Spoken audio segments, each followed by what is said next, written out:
आप सभी को एक बार फिर से प्रभु यीशु मसीह के मधुर प्रिय नाम में प्रेम नमस्कार। आइए हम लोग एक बार जोरदार नारा लगाएंगे। क्या आप तैयार हैं? आज यस में उतना एक दो लोग की आवाज है। क्या आप तैयार हैं? अपना हाथ दिखा सकते हैं? है ना? ये हाथ क्यों उठाते हैं जानते हैं हम लोग? प्रभु के लिए, है ना? एक बार जोर से हाथ उठाइए। Good, very good. प्रभु आप सबको आशीष दे। आइए अपने जीवित परमेश्वर के लिए हम लोग एक बार जोरदार नारा लगाएंगे। आज इस धन्यवादी के पर्व में हम लोग यहाँ पर आए हुए हैं। प्रभु आज हम सबको अपनी आशीषों से भरने जा रहा है। प्रेम से बोलो प्रभु यीशु मसीह की। Once again, एक बार और। अब देखते हैं कि एक बार, हमेशा मैं 2 बार करता हूँ कि दूसरे बार में आप लोग ज्यादा जोर से नारा लगाते हैं, है ना? क्या आप तैयार हैं दूसरे बार के लिए? किसके लिए नारा लगा रहे हैं? प्रभु के लिए। चलिए हम लोग ये कोशिश करेंगे जितना शब्द तुम चिल्लाते होंगे स्वर में, हम उससे भी ज्यादा प्रभु के लिए क्या करें? आवाज उठाएं। प्रेम से बोलो प्रभु यीशु मसीह की। सारी महिमा सारा आदर हमारे जीवित परमेश्वर पिता को मिले। हम परमेश्वर पिता को धन्यवाद देते हैं इस अवसर के लिए, इस समय के लिए जो परमेश्वर पिता ने हम सभी को प्रदान किया।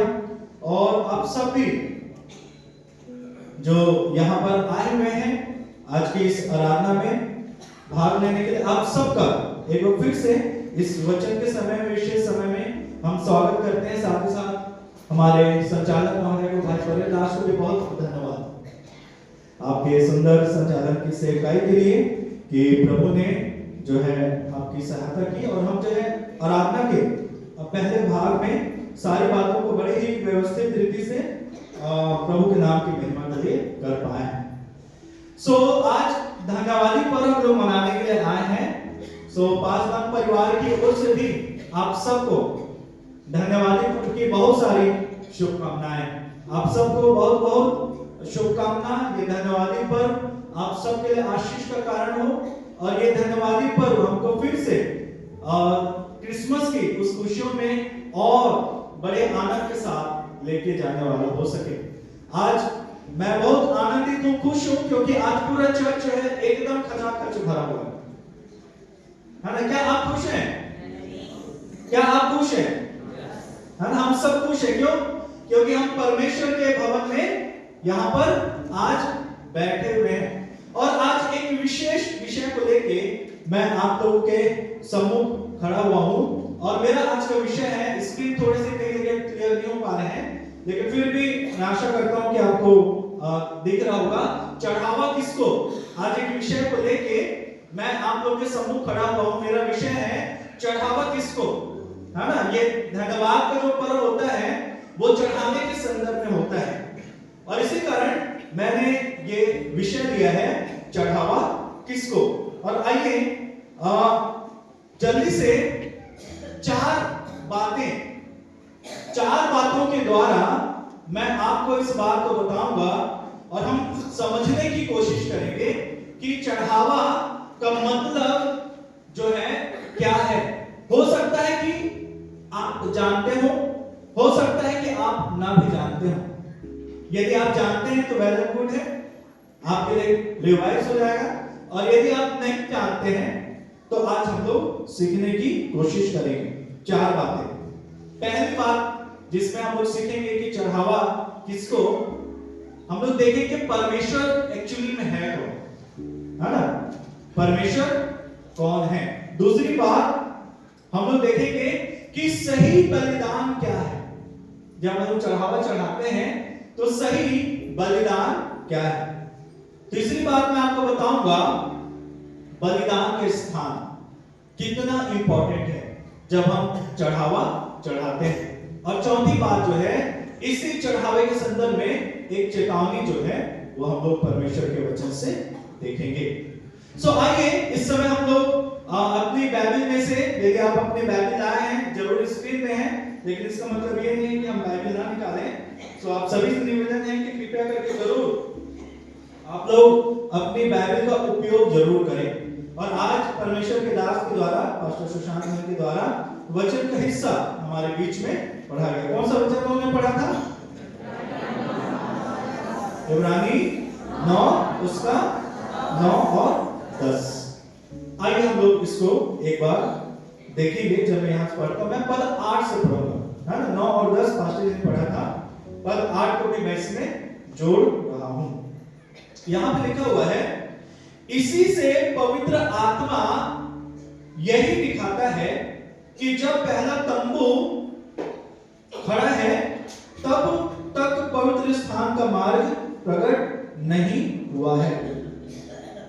यह तंबू वर्तमान समय के लिए एक दृष्टांत है जिसमें ऐसी भेंट और बलिदान चढ़ाए जाते हैं जिनसे आराधना करने वालों के विवेक सिद्ध नहीं हो सकते, क्योंकि वे केवल खाने पीने की वस्तुओं और भांति भांति के स्नान विधि के आधार पर शारीरिक नियम हैं जो सुधार के समय तक के लिए नियुक्त किए गए हैं। सो परमेश्वर अपने वचन के पढ़े और सुने जाने पर मेरे प्रियो हम सबको बहुत आयत की आशीषें प्रदान करें। मैं आशा करता हूं कि आज का ये जो वचन मैं आप लोगों के बीच में बांटने जा रहा हूं, जब आप इसको सुनेंगे निश्चित तौर पर परमेश्वर एक बार फिर से आप सबसे बातचीत करने जा रहे हैं। हम सब आज खुश हैं, है ना। हम सब धन्यवादी पर की जब बात आती है तो ये बात हमारे लिए बड़ी इंपॉर्टेंट होती है, बड़ा महत्वपूर्ण ये हमारे लिए एक त्योहार के समान होता है ना। हर चर्च में धन्यवादी जो पर्व होता है उसको बड़े हर्षों और उल्लास के साथ हम लोग क्या करते हैं, मनाते हैं। हमारे चर्च में भी हम जो है बड़े हर्ष उल्लास के साथ मनाते हैं। लेकिन क्या धन्यवादी का मतलब सच में आप और मैं पालन कर रहे हैं? ये एक बहुत बड़ा प्रश्न चिन्ह कई बार हमारे सामने आता है, और ये इसलिए आता है क्योंकि परमेश्वर कतई नहीं चाहता कि आप और मैं इतनी तैयारियों के साथ जब यहाँ पर आके बैठते हैं तो हमारी तैयारी व्यर्थ चली जाए। हमारी तैयारी जो है वो शायद परमेश्वर को स्वीकार योग्य ना हो, और इसी कारण परमेश्वर अपने वचन से हमारी सहायता करता है कि हम जो है गहराई और सत्यों को समझ जाएं। सो आज इस चढ़ावे को या फिर अर्पित करने की वस्तुओं की बात जब हम लोग कर रहे हैं, मैंने एक शीर्षक दिया चढ़ावा किसको। आइए हम लोग देखने की कोशिश करें तो 4 बातें हैं, उसके आधार पर क्या मैं सही रीति से धन्यवादी चढ़ा रहा हूं, है ना। सो पहली जो बात जिसके द्वारा जो है हम लोग इसमें आगे बढ़ेंगे वो एक प्रश्न है। हाँ, ये बड़ा इंपॉर्टेंट है, ये बड़ा इंपॉर्टेंट है कि परमेश्वर कौन है। जब हम चढ़ावा चढ़ाते हैं इस बात को ध्यान रखें कि परमेश्वर कौन है। कई बार चीजों को हम बड़ी हल्की रीति से ले लेते हैं, है ना। कई बार हम लोग जब संसार में बिजी होते हैं, संसारी बातें हमारे आसपास रहती हैं, जिम्मेदारियां हमारे ऊपर रहती हैं, तो कई बार हम लोग जो है परमेश्वर को बड़ा इजी ले लेते हैं, है ना। लेकिन परमेश्वर का वचन इस बात को बताता है, और धन्यवादी चढ़ाने के संदर्भ में यह परमेश्वर जब हम चढ़ावा अर्पित करते हैं इसमें आपको और मुझे ये जानना जरूरी है कि परमेश्वर कौन है। और इसके लिए एक जो टाइटल इसके साथ मैंने रखा है कि सही प्रश्न पूछना। ये सही प्रश्न पूछने का मतलब क्या है मैं आपको इसको बताऊंगा परमेश्वर के संदर्भ में, और ये कैसे परमेश्वर से जुड़ा हुआ है। परमेश्वर कौन है ना।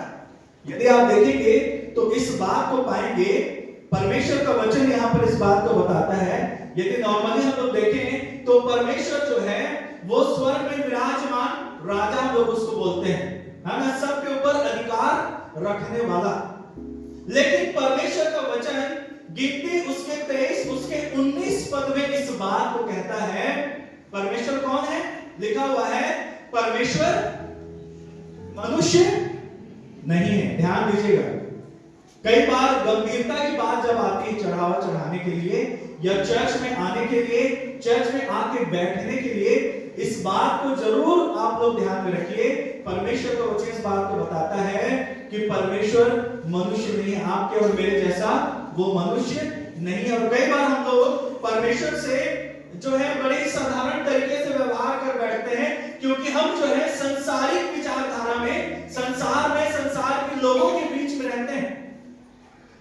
और कई बार हम परमेश्वर को भी वैसे याद रखिए, परमेश्वर की गरिमा, परमेश्वर का आदर, इस बात से समझौता परमेश्वर स्वयं नहीं करता। और इसी कारण उसने इस्राएलियों को स्पष्ट ये बात बोल के रखी थी कि तुम लोगों को बता देना कि तुम्हारा परमेश्वर कौन है। यदि आप पुरानी नियम को पढ़ेंगे ना, तो इस बात को आप देखेंगे कि परमेश्वर बार बार यहूदियों को, इस्राएलियों को बोलता था कि लोगों को बताओ कि मैं कौन हूं, है ना। परमेश्वर मनुष्य नहीं है।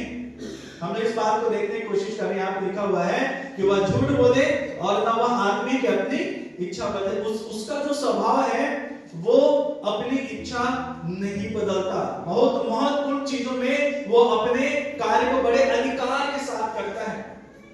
प्रेरितों के काम 17वां अध्याय और पद 29 यहाँ पे लिखा हुआ है, सो परमेश्वर का वंश होकर हमें यह समझना उचित नहीं, पौलुस इस बात को बोल रहा है कि ईश्वरत्व सोने या रुपये या पत्थर के समान है। प्रेरितों के काम 17वां अध्याय और पद 29 यहाँ पे लिखा हुआ है कि ईश्वरत्व सोने या रुपये या पत्थर के समान नहीं है, जो मनुष्य की कारीगरी और कल्पना से करे गए हैं।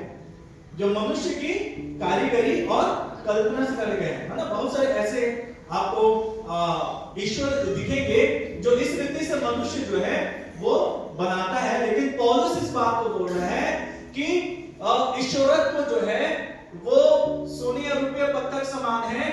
हमको इस बात को समझना है, यानी कि परमेश्वर जो है वो मनुष्य के जैसा नहीं है। और ये बात जो है आपको और मुझे जानना है, यदि परमेश्वर मनुष्य नहीं है तो परमेश्वर क्या है, परमेश्वर कौन है। चढ़ावे के संदर्भ में पहली बात हम इस बात को देखने की कोशिश कर रहे हैं कि परमेश्वर कौन है। तो यहाँ पर आपको स्क्रीन में जो बाइबल पद दिख रहे हैं, इसमें बहुत सारी बातें देखिए। क्या लिखा है यूहन्ना 4:24 में, पढ़िए, चलिए हम लोग सब मिलकर पढ़ते हैं। यदि आपको दिख रहा है तो यूहन्ना 4:24 क्या लिखा है, परमेश्वर आत्मा है और अवश्य है कि उसकी आराधना करने वाले आत्मा और सच्चाई से आराधना करें। परमेश्वर मनुष्य नहीं है। यदि वो मनुष्य नहीं है तो वो क्या है, आत्मा है। और यदि वो आत्मा है तो क्या करना पड़ेगा हमको, क्या लिखा हुआ, उसकी आराधना करने वाले आत्मा और सच्चाई से। दूसरा पद क्या लिखा हुआ है, दूसरा कुरिन्थी 3:17 आइए हम लोग सब मिलकर पढ़ें, प्रभु तो आत्मा है और जहां कहीं प्रभु का आत्मा है वहां स्वतंत्रता है ना। सो ये बात किस बात को बता रहा है, परमेश्वर मनुष्य नहीं है। इस बात को आप जरूर ध्यान में रखिए। हम यहाँ पर चढ़ावा चढ़ाने के लिए आए हैं। मैं जल्दी से इसमें आगे बढ़ रहा हूं ताकि इसको और दूसरे विषयों से मैं कनेक्ट कर पाऊं। जबकि परमेश्वर मनुष्य नहीं है ना, वो मनुष्य के समान नहीं है। उसका अपना एक अलग ओहदा है, उसका अपना एक अलग सामर्थ है। इसीलिए जब बाइबल में आप देखेंगे तो इस बात को पाएंगे कि लोगों ने विचार किया परमेश्वर के साथ व्यवहार करने के पहले। हम लोग कैसे आज धन्यवादी के संदर्भ में हम लोग क्या कर रहे हैं, धन्यवादी को चढ़ाने के लिए आए हैं। हम बहुत सारी वस्तुएं यहाँ पर हम लोग लेके आते हैं और इस रीति से हम लोग क्या करते हैं, परमेश्वर को चढ़ावा चढ़ाते हैं। लोगों ने पूछना आरंभ किया, बहुत विचार करना आरंभ किया कि परमेश्वर को क्या देना चाहिए और कैसे देना चाहिए। है ना, देने के संदर्भ में मैं बात कर रहा हूं। हम भी क्या करते हैं, विचार करते हैं। यहां पर आए हैं तो हम लोग क्या कर रहे हैं, विचार कर रहे हैं। बहुत सोच समझ के आप लोगों ने ये जो भी वस्तुएं यहाँ पर चढ़ाई हैं, सोच समझ के चढ़ाया हुआ।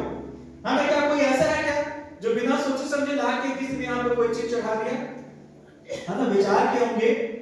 जब हम किसी को देते हैं मनुष्य होने के नाते, तो जब एक साधारण व्यक्ति हो के हम किसी को बिना सोचे समझे उपहार नहीं देते, गिफ्ट नहीं देते, तो परमेश्वर को कैसे दे सकते हैं।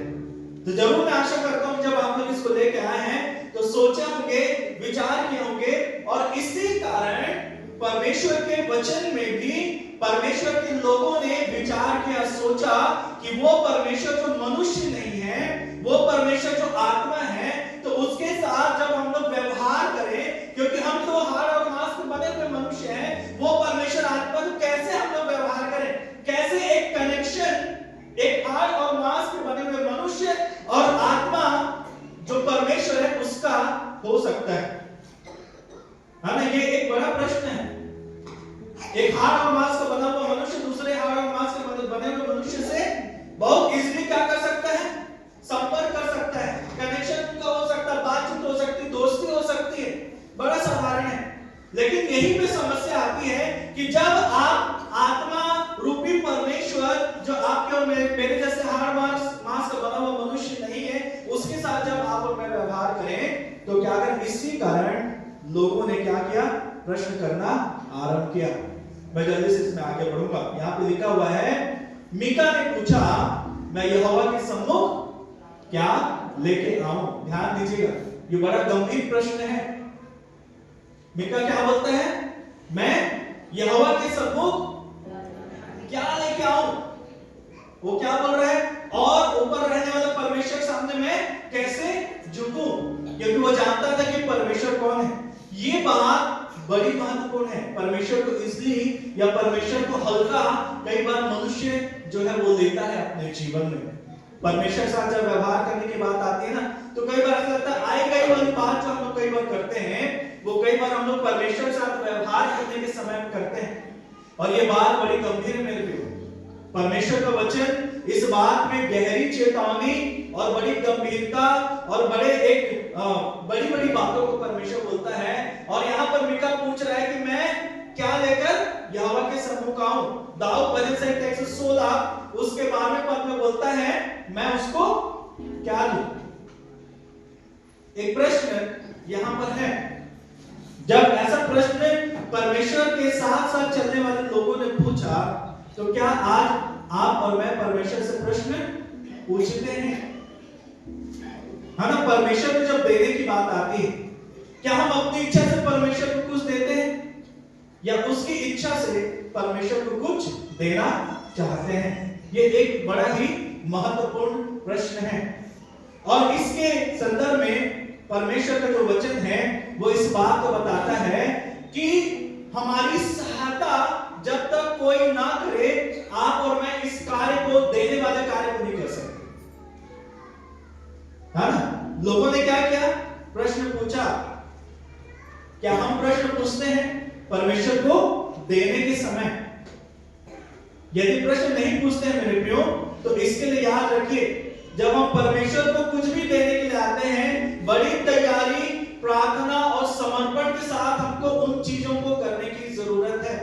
ये चीजें ऐसी बिल्कुल भी नहीं है कि आप जो चाहें, जैसा चाहें वैसा परमेश्वर के साथ कर लें। हमने इसके पहले का जो वचन है, यदि आप देखेंगे तो आप इस बात को पाएंगे कि पवित्र आत्मा जो है वो क्या करता है? आपकी और मेरी सहायता सिर्फ पवित्र आत्मा ही इस बात को बता सकता है कि आपको परमेश्वर को क्या देना चाहिए, है ना? वो आपकी सहायता कर सकते हैं। इसी का यहाँ पे देखेंगे तो आप इस बात को पाएंगे कि पहला कुरिन्थियों 2 उसके 10 और 11 की आप पढ़े 11 पर, परमेश्वर की बातें कोई भी नहीं जानता। परमेश्वर की बातें कोई भी नहीं जानता। यदि कोई भी नहीं जानता तो आप और मैं कैसे जाने? और यदि आप और मैं इस बात को नहीं जानते हैं तो क्या देंगे? कैसे पता आपको? क्या कुछ भी आप उसको लाके चढ़ा सकते हैं? ये बड़ा इंपॉर्टेंट है, याद रखिए। है ना? यहाँ पे लिखा हुआ परमेश्वर की बातें कोई भी नहीं जानता, केवल परमेश्वर का आत्मा। और उसके बाद 12वां पद कहता है, परंतु हमने संसार के आत्मा नहीं परंतु वो आत्मा पाया जो परमेश्वर की ओर से है। और उसके बाद क्या लिखा हुआ है कि हम उन बातों को जाने जो हमें दी है। जानते हैं परमेश्वर हमको क्यों देता है? क्यों देता है परमेश्वर? ताकि आप उसको रिटर्न कर पाए। आपकी बुद्धि, मेरी बुद्धि, हमारी शक्ति, हमारी योग्यता से यदि मैं बोलूं कि मैं परमेश्वर की इच्छा के अनुसार उसको कुछ दे दूं, ये असंभव है। ऐसे में एक प्रश्न उठता है, तो फिर करें क्या? हम यहाँ पर परमेश्वर का वचन बोल रहा है कि हम उन बातों को जाने जो परमेश्वर ने हमें दी है ना? पहली बात हम लोगों ने इस बात को जाना कि परमेश्वर कौन है और उससे कैसा प्रश्न हमको पूछना चाहिए। क्या सही प्रश्न हम पूछ रहे हैं, तभी तो सही चढ़ावे तक हम लोग पहुंच पाएंगे। दूसरी बात, यदि परमेश्वर आत्मा है तो फिर सही बलिदान कैसे चढ़ाएं, है ना? यदि हम उससे ना पूछें, यदि हम ना समझें, परमेश्वर का वचन इस बात को कहता है। देखिए यहाँ पे क्या लिखा हुआ है, मीका उसके 6वें अध्याय के 6 और 7 में मीका बोलता है, क्या मैं होम बलि के लिए एक वर्ष के बछड़े लेकर उसके सम्मुख आऊं? क्या हजारों मेढ़ों से या तेल की लाखों नदियों से यहोवा प्रसन्न होगा? क्या मैं अपने अपराध के प्रायश्चित में अपने पहलौठे को या अपने पाप के बदले में अपने जन्माए हुए किसी को दे दूं? यहां पर ये जो भविष्यवक्ता है वो देने के संदर्भ में परमेश्वर के सामने आके पूछ रहा है कि मैं क्या करूं, क्या मैं इन सारी चीजों को दूं?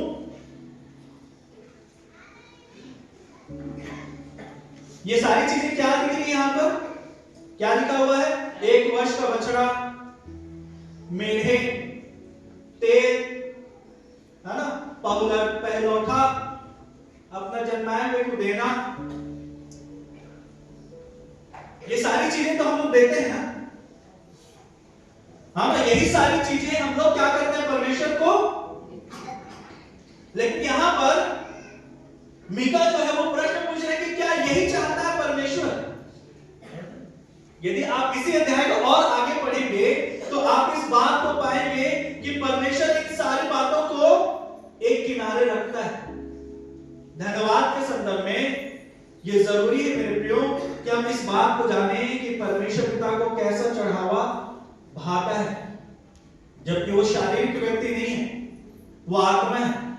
क्या उसे भौतिक वस्तुओं की आवश्यकता है या कुछ और की आवश्यकता है? ये एक प्रश्न है। जब हम परमेश्वर के सामने आते हैं तो फिर क्या चढ़ाएं, क्या है सही बलिदान?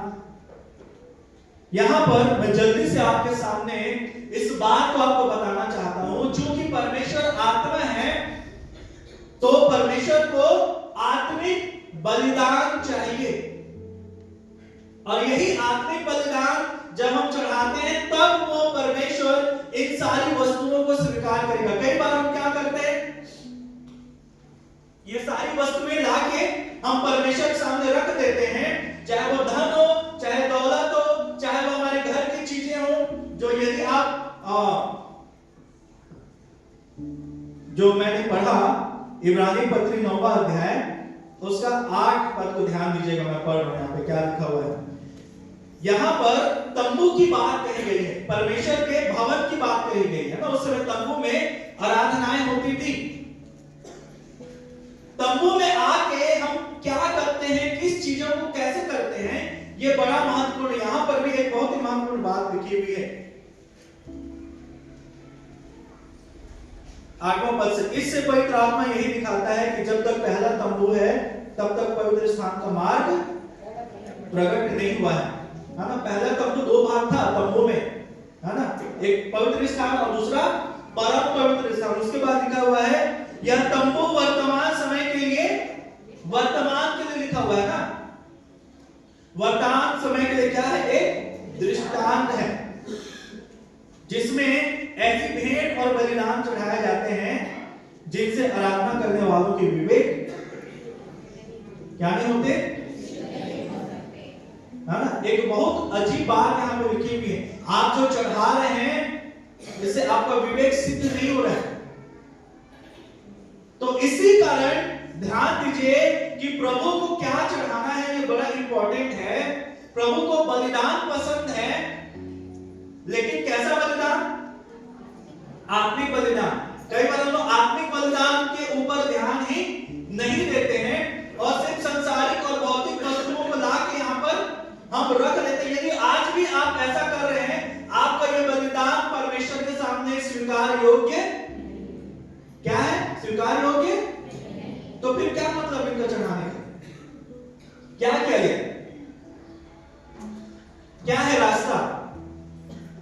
मेरे प्रियो, जरूरी है इस बात को समझना कि ये सिर्फ एक ऐसी चीजें जो सत्य ही चीजें हैं, इसका आधार जो है आत्मिक रीति से परमेश्वर की बातों को समझना और जानना।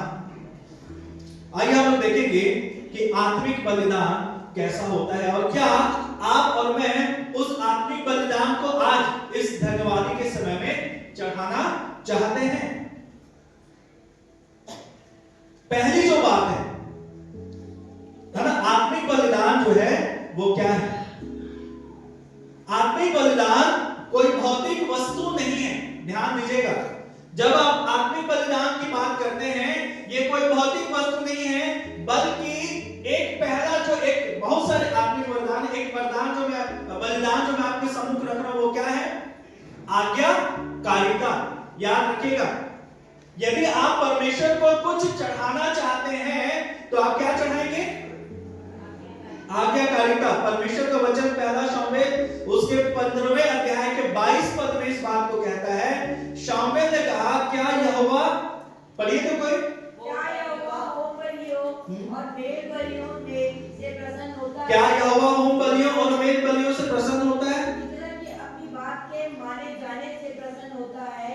देखिए क्या लिखा हुआ है, क्या यहोवा होम बलियों और मेल बलियों से उतना प्रसन्न होता है जितना कि अपनी बात के माने जाने से। हमारे लिए क्या इंपॉर्टेंट है जब परमेश्वर को देने की बात आती है? हम क्या बोल रहे हैं वो? हाँ, दूसरा भाग उसके क्या? सुन आज्ञा मानना। ध्यान सुनिएगा। हाँ, आज्ञा मानना को बलि, सुन आज्ञा मानना तो बलि चढ़ाने से और कान लगाना मेढ़ों की चर्बी से उत्तम है। मेढ़ों की चर्बी से उत्तम है। आप कैसा बलिदान चढ़ाएंगे परमेश्वर? यहां पर परमेश्वर साफ साफ इस चीज को बोल रहे हैं, शामुएल इस चीज को बोल रहा है कि आज्ञा मानना तो वस्तुओं के चढ़ाने से, कान लगाना वस्तुओं के चढ़ाने से उत्तम है। यानी कि वो आधार है, यदि आपने उसको किया है तो उसके आधार पर ये चीजें परमेश्वर एक्सेप्ट कर सकता है। या जो भी चीज अभी तक आप चर्च में देते आए हैं, इतना सुंदर ये हमारा चर्च सजा है, सिर्फ और सिर्फ आप सभी के सहयोग से, आप सभी के, लेकिन उसके ऊपर भी एक प्रश्न है कि उन चीजों को जो भौतिक रीति से हम दे रहे हैं उसके पीछे का आधार क्या है? यूहन्ना 14 उसका 15 बोलता है, यदि तुम मुझसे प्रेम रखते हो तो मेरी आज्ञाओं को मानने का मतलब है जो परमेश्वर ने कहा है ना। पहला यूहन्ना 5:3 बोलता है कि हम उसकी आज्ञाओं को माने और उसकी आज्ञाएं कठिन नहीं है। तो आज्ञाकारिता एक बड़ा ही महत्वपूर्ण बात है, याद रखिए। रोमी 8:28 बोलता है, हम जानते हैं कि जो लोग परमेश्वर से प्रेम रखते हैं, हम इसको बड़ी इजीली बोलते हैं ना कि जो लोग परमेश्वर से प्रेम रखते हैं उनके लिए सारी बातें मिलकर क्या को उत्पन्न करती है? भलाई। प्रेम रखना मतलब किनके लिए भलाई? जो आज्ञा को मानते हैं। प्रेम रखना मतलब आज्ञा को मानना। जो भी परमेश्वर ने आत्मिक रीति से, याद रखे, आत्मिक बलिदान का मतलब है पहली बात आज्ञाकारिता रूपी बलिदान को परमेश्वर को चढ़ाइए, उसके लिए अपनी आत्मा में तैयारी करिए और आज्ञाकारिता की मनोदशा में आइए जो परमेश्वर ने कहा है। परमेश्वर के लिए सबसे बड़ा चढ़ावा जो है वो आज्ञा मानना। दूसरा जो बलिदान, पहला बलिदान क्या था? आज्ञाकारिता। ये बलिदान परमेश्वर चाहता है। ये बलिदान जो है हम इस रीति से नहीं दे सकते उसको यहां पर लाके।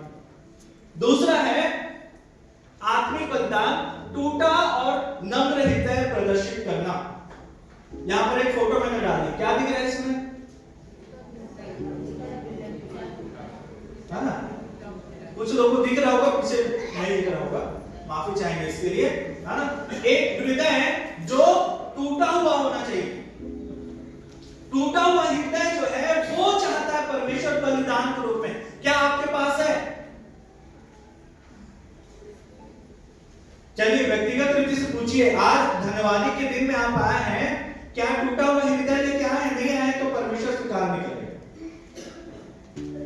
क्या मेरे पास टूटा हुआ हृदय है जिसको परमेश्वर चाहता है? वचन संहिता 51 हम लोगों ने बहुत पढ़ा, यहाँ पे 16 और 17 पर टूटा हुआ मन परमेश्वर के योग्य, टूटा हुआ मन परमेश्वर के योग्य परमेश्वर के योग्य बलिदान क्या चीज है? आपका टूटा हुआ हृदय। बोलते हैं परमेश्वर को टूटे और पीसे हुए हृदय को तुच्छ नहीं जानता। परमेश्वर को वही चाहिए। परमेश्वर आत्मा है, उसको आत्मिक बलिदान चाहिए। भौतिक वस्तुएं आप देंगे तो भी चलेगा, नहीं देंगे तो भी चलेगा, लेकिन आत्मिक बलिदान यदि आप ना दें तो समस्या पैदा हो जाएगी। फिर से मैं बोल रहा हूं, भौतिक वस्तुएं आप दें या ना दें चल जाता है एक बार, लेकिन यदि आत्मिक बलिदान हम परमेश्वर को नहीं चढ़ा रहे हैं, नहीं चल सकता। परमेश्वर को देने की बात है, टूटना क्यों जरूरी है? कैसे तोड़े, कैसे टूटे, कैसा वो टूटा हुआ हृदय है अपने आप को बना है जो परमेश्वर चाहता है। पहला पत्र 2:24 को पढ़ेंगे तो वहां पर आप पाएंगे यीशु मसीह भी क्या था? टूटा हुआ था। मालूम, यीशु मसीह भी टूटा, उसने अपने आप को तोड़ा। क्या था उसके टूटने के पीछे? वह आप ही हमारे पापों को अपने देह पर लिए हुए क्या हो गया? क्रूस पे चढ़ गया। अब लिखा हुआ जिससे हम पापों के लिए मर के धार्मिकता के लिए जीवन बिताएं। ये प्रभु यीशु मसीह के टूटने का कारण था। यहाँ पर मैं यदि बोलूं तो बहुत सारे लोग बोलेंगे भाई हमारा भी हृदय टूटा हुआ। कई बार प्रेम से एक प्रेमी और प्रेमिका के बीच में यदि चीजें ना बने तो हृदय टूट जाता है। पति और पत्नी के बीच में जो चीजें अच्छी ना बने तो पति का हृदय टूट जाता है या पत्नी का हृदय टूट जाता है ना। व्यवहारों में हम लोग बोले, परिवारों में माता और पिता और बच्चों के बीच में ना बने, या बच्चों का हृदय टूट जाता है या माता पिता का हृदय टूट जाता है। पड़ोस में यदि आप हैं, यदि आप पुलिस हैं, यदि आप कहीं पे कार्य कर रहे हैं, यदि कोई आपके साथ रह के आपका पुलिस आपका सहयोग ना करे, आपका हृदय टूट जाता है या उसका हृदय टूट जाता है। संसार में सांसारिक रीति से हृदय के टूटने की कई परिभाषाएं हैं। यदि परमेश्वर बोल रहा है कि मेरा हृदय, मुझे टूटा हुआ हृदय चाहिए, आपके पास सही कारण होना चाहिए हृदय के टूटने का। वो कारण नहीं जो मैंने यहां पर गिनाया है। परमेश्वर को टूटा हुआ हृदय चाहिए। यहां पर प्रभु यीशु मसीह इस बात के लिए उन्होंने अपने आप को तोड़ा कि एक व्यक्ति जो है वो अधर्म से निकल के, पाप से निकल के क्या करे? धार्मिकता में प्रवेश कर जाए। आज मेरा स्ट्रगल क्या है जानते हैं? सबसे ज्यादा तकलीफ कब होती है? जब प्रभु यीशु मसीह कहा कि यदि कोई मेरे पीछे आना चाहे तो अपने आप का इनकार करे। टूटता वही है व्यक्ति जब वो अपने आप का इनकार करता है। तकलीफ कहां पे होती जानते हैं? जब यहां पर मैं दो मुख्य लोगों को यहां पर खड़ा कर दूं जो बहुत बड़े पदों पर है, और उनमें से एक को मैं वहां पे नीचा दिखा दूं और एक को उससे सुपीरियर दिखा दूं, भले ही बोले उसके हृदय वहीं टूट जाए, है ना? ये बात जो है परमेश्वर का वचन बोल रहा है कि आप और मेरे टूटने का कारण क्या है? जब तक मैं अपने आप का, यदि आप अपने आप का इनकार नहीं कर रहे, याद रखिए वहीं पे सबसे ज्यादा तकलीफ आपको होगी और वहीं पे आपका हृदय प्रभु के लिए टूटेगा जब आप जो चीज कर सकते हैं। मैंने एक चीज कहा था, प्रभु यीशु मसीह ने कहा मैं मन में नम्र और दीन हूं। जानते हैं नम्र कौन व्यक्ति हो सकता है? जो बलशाली होता है। कमजोर व्यक्ति कभी भी नम्र नहीं हो सकता। नम्रता कहां पे होती है जानते हैं? जब आपके पास बल है, आपके पास सामर्थ है, उसके बाद भी आप अपने आप को कहीं पे पीछे कर लेते हैं।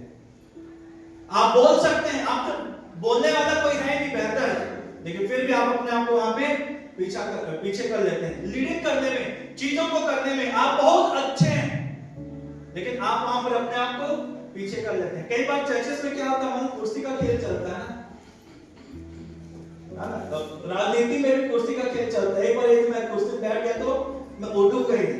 नम्रता क्या जानते हैं? मेरे पास पद है, मेरे पास पोस्ट है, उसके बाद भी मैं अपने आप को क्या कर रहा हूं?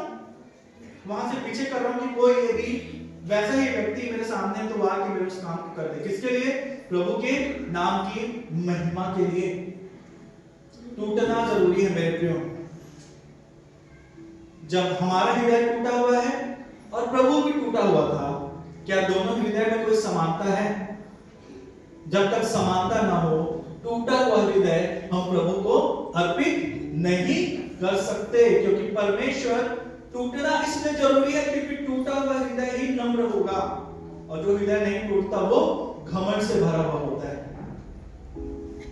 आप कितने भी बड़े पोस्ट में हो, अपनी जगह पे कई बार ये चीजें ईगो क्या होता है, क्लैश होता है वहां पे ना। अरे मैं क्या इससे कम हूं, क्या मैं इससे बेहतर नहीं हूं, लेकिन फिर भी उसी को मौका मिल रहा है। ये चीज जानते हैं, सामने वाले व्यक्ति को कोई फर्क नहीं पड़ता, हम ही अपने इसमें घुटते रहते हैं। बीपी किसका बढ़ता है, किसका बढ़ेगा बीपी? यदि मैं आपके साथ आपको देख के बोले यार ये सुष्मित भैया यार एकदम आगे बढ़ आ रहे हैं, है ना, और मैं बढ़ नहीं पा रहा, तो भैया को तो मालूम भी नहीं कि मैं क्या सोच रहा हूँ। भैया आराम से अपना काम कर रहे हैं, बीपी किसका बढ़ रहा है, शुगर किसका बढ़ रहा है, वो चीजें आपको ही चोट पहुंचाएंगे अंदर। याद रखिए, सही रीति से अपने आप का इनकार करना सीखिए। परमेश्वर की नजर में आप बेहतर हैं, लेकिन यदि कोई प्रभु के नाम से आपके आसपास है उसको आगे करिए, क्योंकि परमेश्वर मन की दशा को देखता है, वस्तुओं को नहीं, है ना। तो दूसरी बात आपने क्या सीखा, बलिदान, आत्मिक बलिदान, है ना। पहला भेंट क्या था, आज्ञाकारिता, दूसरा भेंट आत्मिक बलिदान, हाँ? एक और इसी का जो भाग है बलिदान का, धन्यवाद और कृतज्ञता का भाव प्रकट करना। और ये धन्यवाद जो है वो धन्यवाद के समय में नहीं है ना, ये जो धन्यवाद का बलिदान परमेश्वर का वचन बोलता है वो आनंद के समय में धन्यवाद देने वाली बात नहीं है। जब आज आप आए हैं, परमेश्वर का वचन इस बात को बोलता है, मैं परमेश्वर के वचन को आपको बताना चाहूंगा। भजन संहिता 141 उसके 2 पद में लिखा हुआ, मेरी प्रार्थना तेरे सामने क्या ठहरे, धूप समान ठहरे, और मेरे हाथों को उठाना संध्या का बलिदान चढ़ा। हाथ उठा के भी जब हम दुआ करते हैं ना, तो ये भी एक बलिदान के रूप में, उसके बाद लिखा हुआ है परमेश्वर के लिए धन्यवाद ही का बलिदान चढ़ा। लेकिन भजन संहिता 50 उसके 14वें पद को पढ़ेंगे। पहला थिस्सलुनीकी 5:18 में लिखा हुआ है, हर बात में धन्यवाद करो। हमें ये हर बात जो है यही महत्वपूर्ण है, हर बात।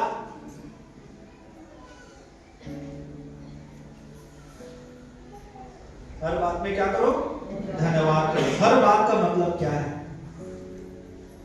यदि आप धन्यवाद चढ़ाना चाहते हैं, आत्मिक धन्यवाद देना चाहते हैं, हर बात का मतलब क्या है? प्रेरितों के काम उसका 16वां अध्याय और उसका पद 25, यहां पर एक घटना है। यहां पर क्या कर रहे थे पौलुस और सिलास? यदि आप परमेश्वर के वचन को पढ़ेंगे तो आधी रात के लगभग पौलुस और सिलास प्रार्थना करते हुए परमेश्वर के भजन को गा रहे थे। उनका धन्यवाद कैसा था? कौन सी दशा में थे वो लोग? हाँ ना, जेल में यदि कड़ी सजा दी जाए, बहन भावना बता सकती है ना कैसे रखते हैं, उनकी हालत कैसी रहती होगी?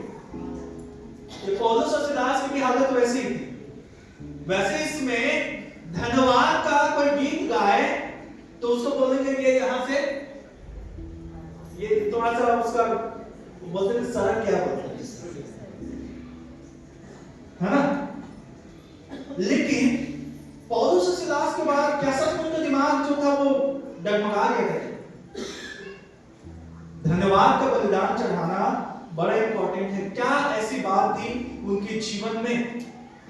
आप बताइए, पौलुस और सिलास धन्यवाद कैसे दे पा रहे थे? क्यों दे पा रहे? क्यों दे रहे थे? क्या चीज उनको वो हिम्मत दे रही थी कि वहां पर भी वो क्या कर रहे थे? बताइए।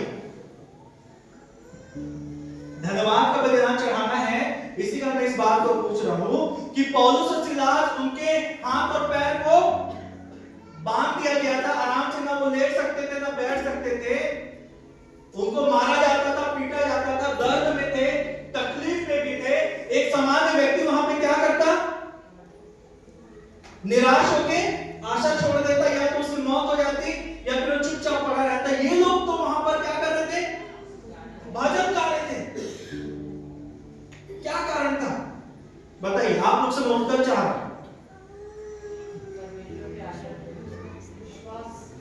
परमेश्वर पर उनको आशा थी कि उनका परमेश्वर उनको कभी नहीं छोड़ेगा। क्या आपके पास वो आशा है? जब आप तकलीफ में हैं, परेशानी में हैं, धन्यवाद का बलिदान यदि उसी समय आपने चढ़ाया, परमेश्वर उसको क्या करेगा? स्वीकार करेगा। देखिए हबक्कुक यहाँ पर बोलता है, बहुत ही सुंदर पद है, मैं इसको सिर्फ पढ़ रहा हूं। यदि इसको कोई प्रचार किया जाए तो बहुत लंबे लंबे प्रचार किए जाते हैं इसके ऊपर, है ना?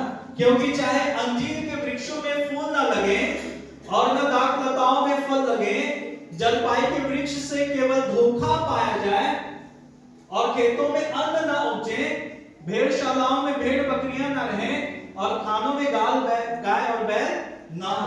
ये क्या बता रहा है? ये कैसी दशा है? ये जो बता रहा है ये किस प्रकार की दशा है? बहुत आनंद और खुशी से भरी संपन्नता की दशा है ना? संपन्नता की दशा। पीछे वाले भाई बहन कैसी दशा है? तकलीफ की दशा है, अकाल की दशा है, कमी की दशा है। ये सब देखेंगे ना तो बड़ा भारी उस समय पे है कि आप उसको देखेंगे, हालत खराब की, लोगों की जीवन जीना मुश्किल है। क्या बोल रहा है वो 18वां पद? तो भी आनंदित और मगन रहूंगा, लिखा अपने उद्धारकर्ता परमेश्वर द्वारा। ये कैसा धन्यवाद है ना? देखिए दानियल का पढ़िए, क्या लिखा हुआ है 6:10। जब दानियल को मालूम हुआ कि उस पत्र पर हस्ताक्षर किया गया, ये पत्र कैसा था? उसको सिंहों की मांग में डालना है भाई। अब क्या तुमको, जैसे तुम नीचे नहीं पहुंचोगे तुमको सिंह खा जाएंगे। क्या लिखा हुआ है? हस्ताक्षर किया गया, तब वह अपने घर में गया जिसकी उपरोटी कोठरी की खिड़कियां यरूशलेम के सामने खुली रहती थी और अपनी रीति के अनुसार, हाँ, जैसे वो 3 बार अपने परमेश्वर के सामने घुटने टेककर हाँ, प्रार्थना और धन्यवाद करता, ध्यान से सुनिएगा क्या कर, हाँ वैसा ही तब भी करता रहा। उसको मालूम था कि उसको मृत्यु दंड दिया गया। आप में से कितने लोग कभी ऐसी परिस्थिति से गुजरे जो मैंने 2-3 पद अभी पढ़ाए हैं? ये सब क्या ये छोटी मोटी बात थी? वहां पे लिखा हुआ है तब भी 3 बार अपने परमेश्वर से अपने घुटने टेककर प्रार्थना और धन्यवाद। इसी बात की वजह से उसको इतनी बड़ी मौत की सजा मिली। उसके बाद भी वो चाहता कोई दूसरा व्यक्ति रहता तो राजा का जाके बोलता, राजा साहब मुझे माफ कर दीजिए, मैं आपसे ये काम नहीं करूंगा, क्योंकि उसको अपनी जिंदगी की परवाह होती कि भाई मैं बस तो जाऊं। ये व्यक्ति जो है जाके फिर से क्या कर रहा है? वही काम कर रहा है। उसको मालूम है मौत की सजा मिली है और वो जाके क्या कर रहा है? धन्यवाद कर रहा है, प्रार्थना कर रहा है। और वैसा ही तब भी करता रहा। क्यों? उसको विश्वास था, क्योंकि उसको मालूम था तो उसका परमेश्वर उसको बचाएगा। उसका क्या घटना हुई थी? क्या घटना हुई? उसको डाल दिया गया। राजा सुबह दौड़ते आके उससे प्रेम करता था और बोलता है मैं सोचता हूं, मैं विश्वास करता हूं कि तेरे परमेश्वर ने तुझे बचा लिया है। और बोलता है कि हाँ मेरा परमेश्वर ने मुझे। यदि वो तकलीफ में, याद रखिए बड़े बड़े चिन्ह और चमत्कार इसीलिए आपके जीवन में रुके हुए हैं क्योंकि तकलीफों में हमने परमेश्वर पर वैसा विश्वास नहीं किया है जैसा इन लोगों ने किया। ये तो कोई सूरमा नहीं थे, आपके और मेरे जैसे हाड़ और मांस के बने हुए मनुष्य थे। यदि हम दुख में धन्यवाद देते हैं तो क्या लाभ होता है? देखिए क्यों परमेश्वर दुख में धन्यवाद देने की बात कहता है। यहां पे लिखा हुआ है याकूब 1:2 में है, मेरे भाइयों जब तुम नाना प्रकार की परीक्षाओं में पड़ो तो उसे पूरे आनंद के बाद समझो, क्योंकि तुम्हारे विश्वास की परीक्षा में धीरज उत्पन्न होता है ना? तुम्हारे विश्वास की परीक्षा से या विश्वास के परखे जाने से धीरज। ये जो धीरज है ये एक ऐसा स्वभाव है जो सिर्फ परमेश्वर के पास है और बहुत कम मनुष्यों के पास ये धीरज का स्वभाव होता है। आधी हो उठना, एकदम से रिएक्ट करना, है ना? कई बार यदि कोई मुझे कुछ बोलता है ना तो हम लोग क्या करते हैं?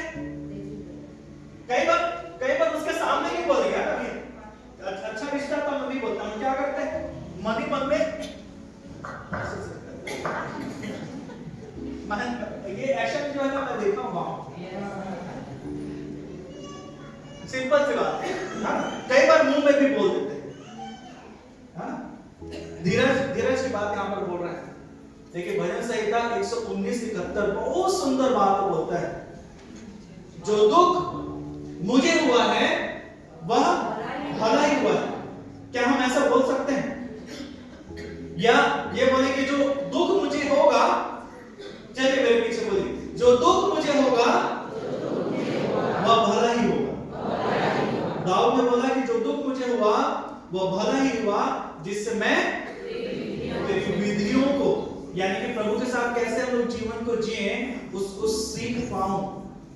आज्ञाकारिता की जो बात हम लोग कर रहे हैं ना, वो कैसे होगा, कैसे हम लोग आज्ञाकारी हो पाएंगे। दाऊद को प्रभु की विधियों का ज्ञान कहां से हुआ? दुख से, तकलीफ से। यदि आप परमेश्वर के बारे में जानना चाहते हैं कि वो कौन है, दुख से होकर यदि गुजर रहे हैं, जाके घुटनों में परमेश्वर को धन्यवाद दीजिए।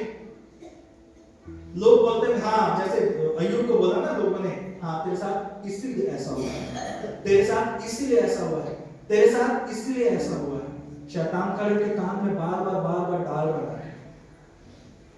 परमेश्वर बोल रहा है, दाऊद बोलता है, जो मुझे दुख हुआ वो भला ही हुआ, अच्छा ही हुआ।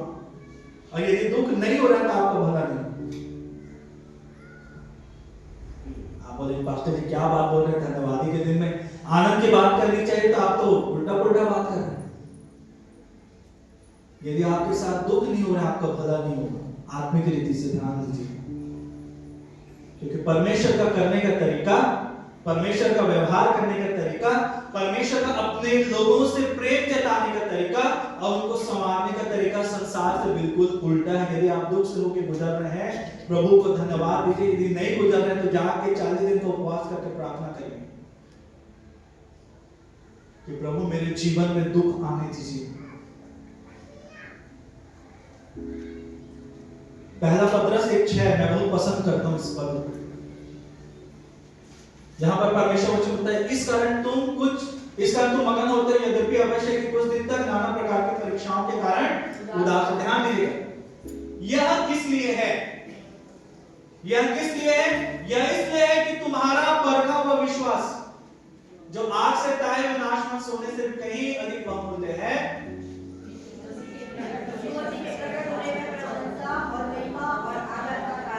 ध्यान दीजिएगा, आपका विश्वास यदि ताया नहीं जा रहा, आप जो बोलते हैं ना मैं विश्वास करता हूं, मैं विश्वास करता हूं, मैं विश्वास करती हूं, प्रभु के ऊपर बोलने से नहीं होता। यदि वह ताया नहीं जा रहा है तो वह प्रशंसा और प्रभु के सामने आदर का कारण नहीं ठहरेगा। जो ये भी एक बलिदान है, मालूम, ये भी एक बलिदान है। परखा हुआ विश्वास, ताया हुआ विश्वास। क्या मेरा विश्वास परखा हुआ है?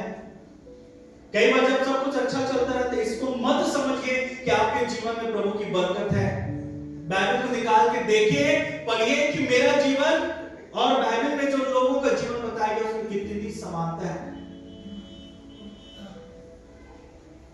चलिए जल्दी से हम लोग अब दूसरी बात को देख लेते हैं, बलिदान कैसे है। क्या क्या हम लोगों ने देखा बलिदान में? हाँ, धन्यवाद का बलिदान और टूटा हुआ हृदय, परखा हुआ ताया हुआ विश्वास लेके आए प्रभु को देने के लिए। आज क्या मैं लेके आया? आज धन्यवादी। कहीं हमारे हाथ खाली तो नहीं। परमेश्वर सोच रहा है कि मुझे लाके पादरी निशानंद ये बलिदान चाहिए, है ना? लेकिन प्रभु मेरे पास तो शायद ये चीजें नहीं है। प्रभु को क्या चाहिए ये जानना बहुत जरूरी है, यदि हम सचमुच उसके साथ एक अच्छा संबंध स्थापित करना चाहते हैं। तीसरी जो बात है, बलिदान के स्थान बड़ा महत्व रखता है। आप कहीं पर भी जाके परमेश्वर को बलिदान नहीं चढ़ा सकते। कहां पे चढ़ाएं? आइए हम लोग देखें। इसी पद को मैं पढ़ रहा हूं, ध्यान दीजिएगा। इब्रानी 9 उसका 9 और 10 फिर से मैं पढ़ रहा हूं। यह तंबू वर्तमान समय के लिए एक दृष्टांत है, जिसमें ऐसी भेंट और बलिदान चढ़ाए जाते हैं जिनसे आराधना करने वालों के विवेक सिद्ध नहीं होते, क्योंकि वे लिखा हुआ जितनी बातें खाने पीने की वस्तु भांति भांति के स्नान में शारीरिक चीजों से जुड़ी हुई चीजें परमेश्वर को इन दिनों में तो नहीं चाहिए, लेकिन परमेश्वर को जो चाहिए परमेश्वर उसमें आपकी सहायता करता है। और बलिदान के लिए उचित स्थान कहां चढ़ाएंगे परमेश्वर को बलिदान? पहली बात हम देख रहे थे, परमेश्वर क्या है?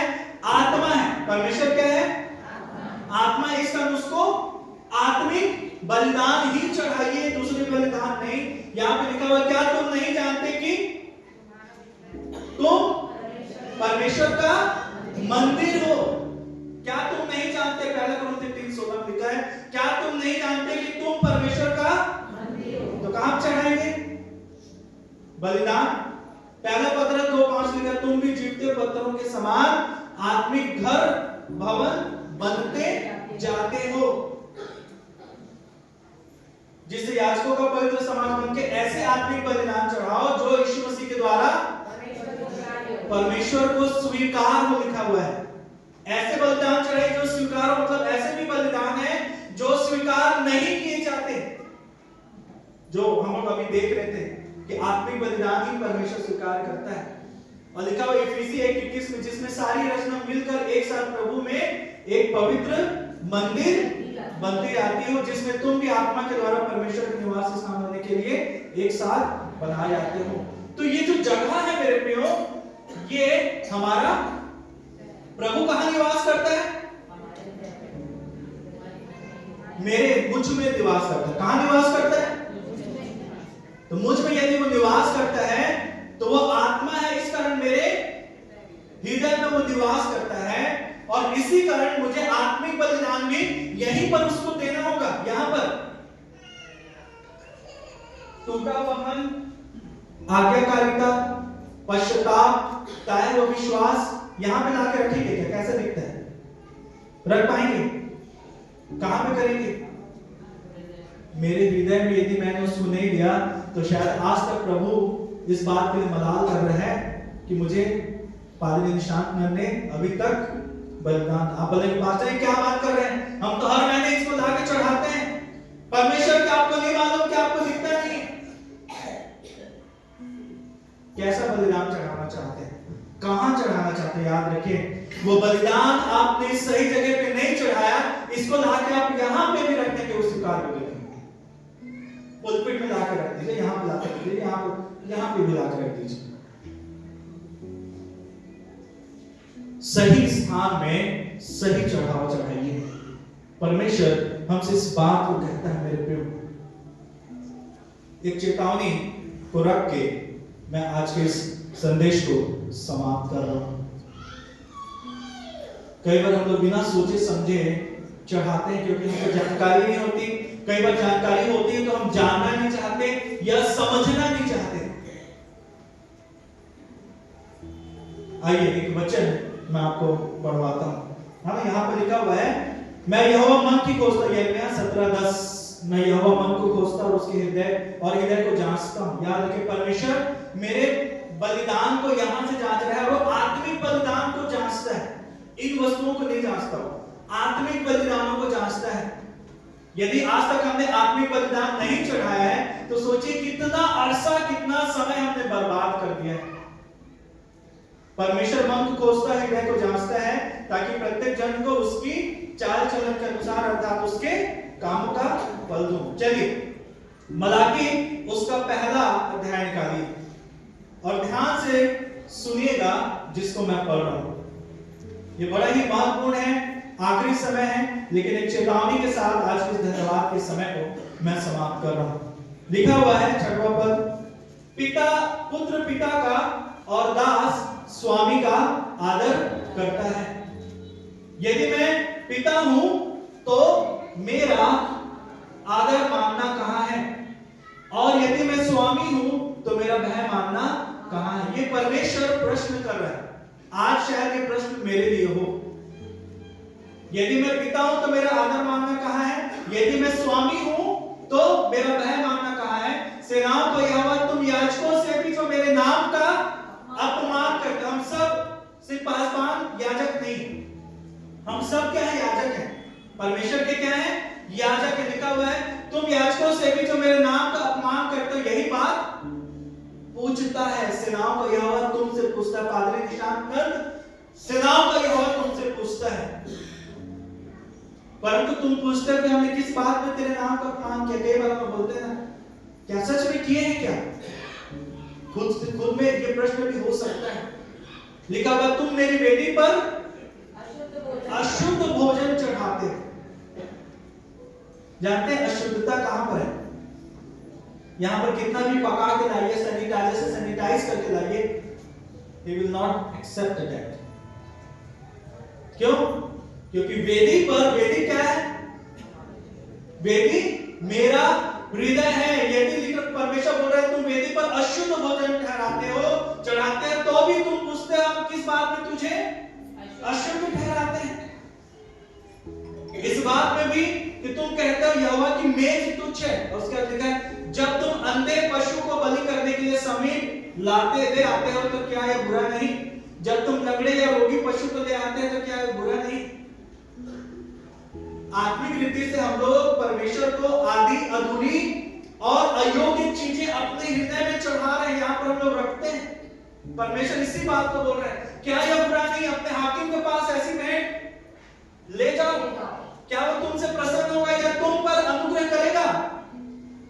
क्या धन्यवादी के दिन में मैं परमेश्वर के अनुग्रह को पाने का हकदार हूं? सेनाओं के यहोवा का यही वचन है। 2 पद और पढ़ के मैं खत्म करूंगा। भला होता कि तुम में से कोई मंदिर की किवाड़ों को बंद करता कि तुम मेरी वेदी पर व्यर्थ आग जलाने ना पाते। सेनाओं के यहोवा का यह वचन है, मैं तुमसे कदापि प्रसन्न नहीं हूं और ना तुम्हारे हाथ से भेंट ग्रहण करूंगा। ये साफ स्पष्ट चेतावनी मुझे नहीं मालूम कि किसके लिए है। हो सकता है मेरे लिए हो सकता है कि मेरे बगल में जो बैठा हो उसके लिए हो, मुझे नहीं मालूम, लेकिन व्यक्तिगत रीति से परमेश्वर की चेतावनी है। फिर तुम यह कहते हो ये कैसा बड़ा उपद्रव है? सेनाओं के यहोवा का यह वचन है, तुमने उस भोजन वस्तु के प्रति नाक भौं सिकोड़ी और अत्याचार से प्राप्त किए हुए लंगड़े और रोगी पशु को भेंट में ले आते हो। क्या मैं ऐसी भेंट तुम्हारे हाथ से ग्रहण करूं? यहोवा के ये वचन पूरा मैं नहीं करूंगा। जिस छली में के झुंड में नर पशुओं को मन्नत मांगकर परमेश्वर को वर्जित पशु चढ़ाए वह श्रापित है। अभी तक यहीं पर आप कैसा भेंट चढ़ाते रहे, यहाँ की बात को भूल जाइए, मैं बार बार यहाँ कैसा भेंट अभी तक आप प्रभु को चढ़ाते रहे। लिखा हुआ है कि वर्जित पशु जो चढ़ाता है, वर्जित चीजें चढ़ाता है, वह श्रापित है।